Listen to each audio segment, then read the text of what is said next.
ప్రభుత్వం 5 లక్షల ఇళ్ళు ఆంధ్రప్రదేశ్లో కేటాయించింది. ఎన్ని? 5 లక్షల ఇళ్ళు.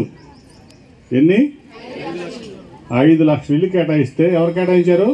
ఈ నెల కేంద్ర ప్రభుత్వం కేటాయిస్తే పేదవాళ్ళకి బ్రహ్మాండమైన ఇల్లు కట్టిస్తాను, అదేదో టెక్నాలజీ తీసుకొస్తాను అమెరికా నుంచో యూరోప్ నుంచో జర్మనీ నుంచో అని చెప్పి దాంట్లో ఒక్క ఇల్లు పేదవాడికి ఇవ్వాల. 5 ఏళ్లలో ఒక్క ఇల్లు కూడా పేదవాళ్ళకి ఇవ్వాల. కేంద్రం నుంచి డబ్బు వచ్చింది, అన్నీ ఇక్కడ పెట్టి కూర్చున్నాడు. కాంట్రాక్టర్ల దగ్గర ఒక్కొక్క ఇంటికి ₹1,00,000 అంటే 5 లక్షల ఇళ్ళకి ₹1,00,000 చొప్పున కిక్ బ్యాక్స్ తీసుకుని ఒక్క ఇల్లు కూడా పేదవాళ్ళకి ఇవ్వాల. ఒక ఇల్లు ఇచ్చాడా? మీడియా మిత్రులు చెప్పారు, ఇచ్చారా?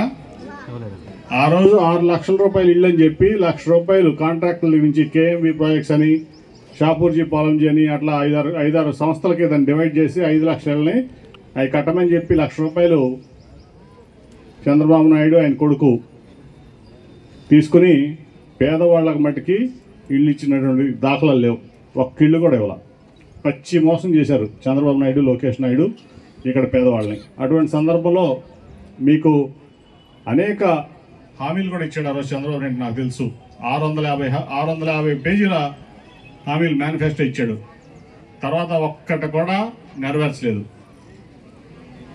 ఆ తర్వాత చూస్తే ఆ పుస్తకాలు కనపడలేదు. ఆ వెబ్సైట్లోకి వెళ్తే ఏదైతే ఉందో 650 పేజీల మేనిఫెస్టో మొత్తం మాయమైపోయింది. ఎవరికి చూడటానికి కూడా లేనటువంటి పరిస్థితి చేశారు. ఇవాళ జగన్మోహన్ రెడ్డి గారు ఆయన చెప్పినట్టు చేశాడా లేదా? ఏమేమి ఇచ్చాడు మీకు చెప్పండి, మీరే చెప్పాలి. నేను చెప్పడం కంటే మీరు చెప్తే బాగుంటుంది, ఎందుకంటే నా ఇంట్లో ఏం పథకాలు రావు. ఏమ్మా, అమ్మఒడి ఇచ్చాడా? ఒక మైక్ పంపించండి బాబు, ఒకరికి తమ్ముడు, వాళ్ళు చెప్తేనే బాగుంటుంది లబ్ధి పొందిన వాళ్ళు.